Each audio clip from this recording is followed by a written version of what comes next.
خیر میں دیکھتی ہوں۔ میں ابھی تک ان دونوں کی باتیں سن رہا تھا۔ وقار نے کیا محسوس کیا تھا؟ اگر میں اس وقت ہی سمجھ گیا ہوتا تو یہ سب نہ ہوتا۔ میرے کان اور میرا ذہن تو بس اسی طرف مائل تھا۔ چنانچہ مجھے اس وقت ہوش آیا جب قاسم ماموں کے کمرے کا دروازہ ایک جھٹکے سے کھلا تھا۔ میری سیٹی گم ہو گئی۔ ممانی صاحبہ دروازے سے باہر آ چکی تھی اور اس عورت کی خون خوار آنکھیں جیسے میرے جسم میں گڑی جا رہی تھی۔ تم یہاں کیا کر رہے ہو؟ وہ کسی زہریلی ناگن کی طرح پھنکاری۔ میں نے جو کچھ سوچا تھا، جو چاہا تھا اور جو ارادہ کیا تھا، وہ تاج محل مجھے پل بھر میں راکھ کا ڈھیر بنتا ہوا دکھائی دیا۔ چور جب سینہ ٹھونک کر بات کرے تو پھر اس وقت کیا ہوتا ہے؟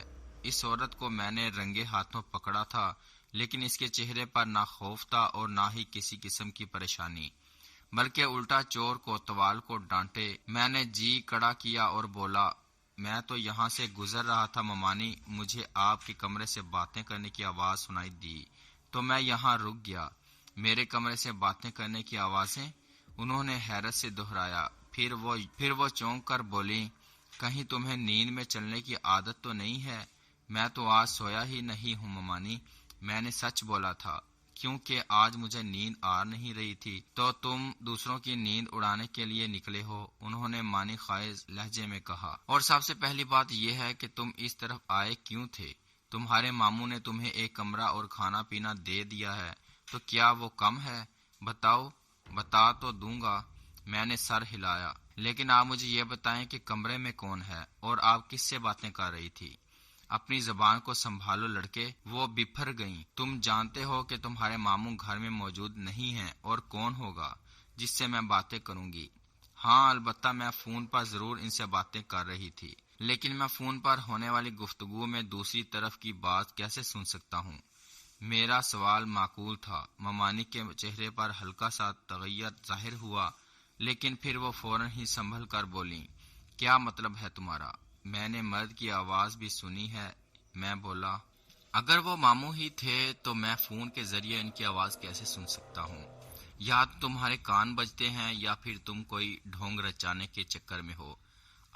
تم آؤ میرے ساتھ۔ یہ کہہ کر انہوں نے میرا ہاتھ پکڑا اور مجھے کمرے کی طرف کھینچا۔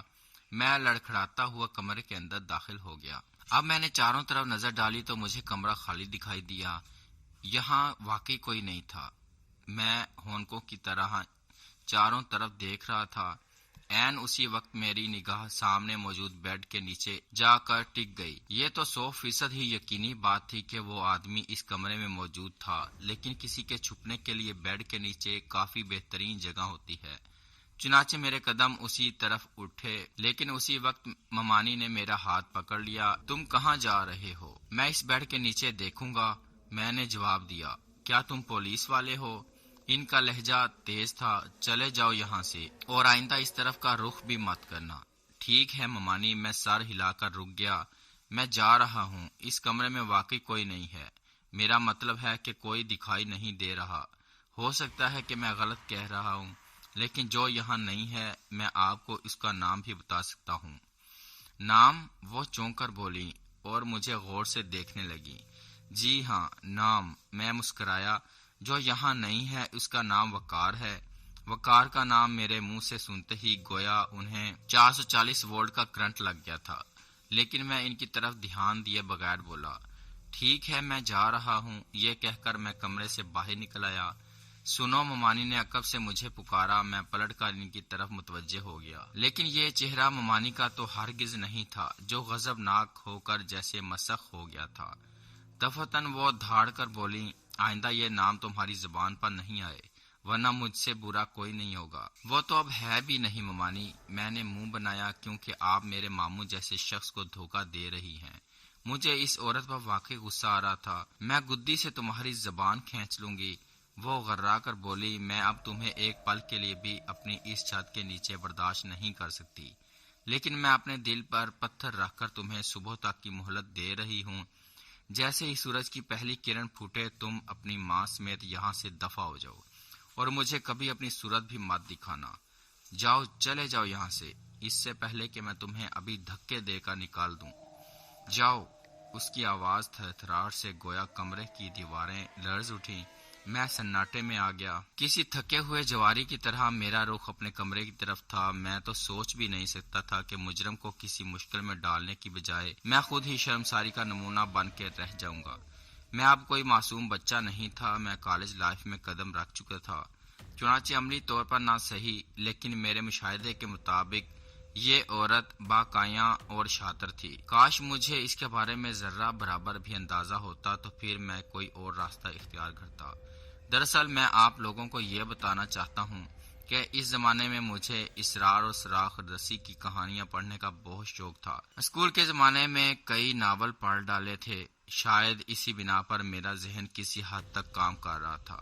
بہرحال ان سب باتوں کے باوجود میں ناکام رہا۔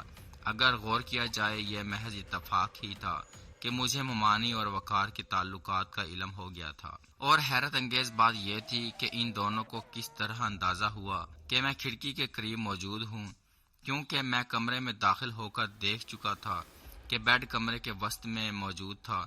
تو پھر کیا وقار کو کسی نے کان میں پھونک دیا تھا کہ میں ان دونوں کی باتیں سن رہا ہوں؟ یہ باتیں میرے ذہن سے بالا تر تھی۔ میں جتنا سوچ رہا تھا اتنا ہی الجھ رہا تھا۔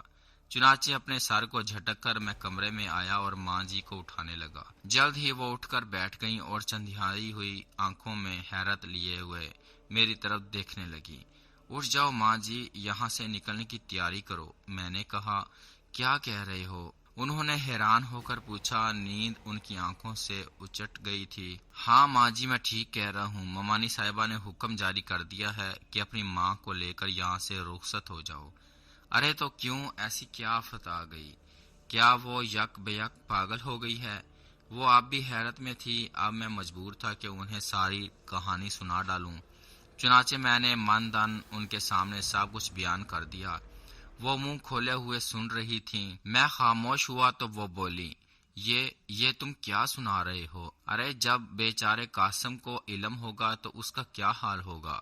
یہ عورت اتنی بدذات ہے، میرے خدایا۔ ماں جی کے لہجے میں تعصب تھا۔ یہ سب کچھ تو اب بعد میں دیکھا جائے گا ماں جی، میں نے کہا۔ میں سامان سمیٹ رہا ہوں، آپ بھی اپنی چیزیں دیکھ لو۔ قاسم نہ جانے کہاں ہوگا، وہ پھر بڑبڑائیں، ورنہ وہ ہمارے ساتھ ایسا سلوک نہ ہونے دیتا۔ اسے کیا معلوم تھا کہ وہ ایک ناگن کو اپنے گھر میں پال رہا ہے؟ میں نے کوئی جواب نہیں دیا اور کمرے میں موجود سامان کا جائزہ لینے لگا۔ صبح تک ہماری روانگی کی تیاری مکمل ہو چکی تھی۔ میں ایک سامان برادر گاڑی میں اپنا سامان رکھوا ہی رہا تھا کہ نصیر اور اس کی بیوی کے ساتھ ساتھ رحیم بابا بھی وہاں آ کر کھڑے ہو گئے۔ ان سب کی آنکھوں میں حیرت کے دیے جل اٹھے تھے۔ رحیم بابا نے فوراً پوچھا، یہ کیا ہو رہا ہے بھائی؟ کہاں کی تیاری ہے؟ میں دھیرے سے مسکرایا اور ان کے طرف دیکھ کر بولا، پہنچی وہیں پہ خاک جہاں کا خمیر تھا۔ میں اپنی ماں جی کے ساتھ دوبارہ حویلی جا رہا ہوں۔ حویلی؟ مگر کیوں؟ قاسم میاں تو تمہیں خود وہاں سے لے کر آئے تھے۔ یہ کہہ کر وہ مجھے سائڈ پر لے گئے اور آہستہ سے بولے، بتاؤ کیوں جا رہے ہو؟ کیا بات ہو گئی؟ رحیم بابا، میں دبی آواز میں بولا،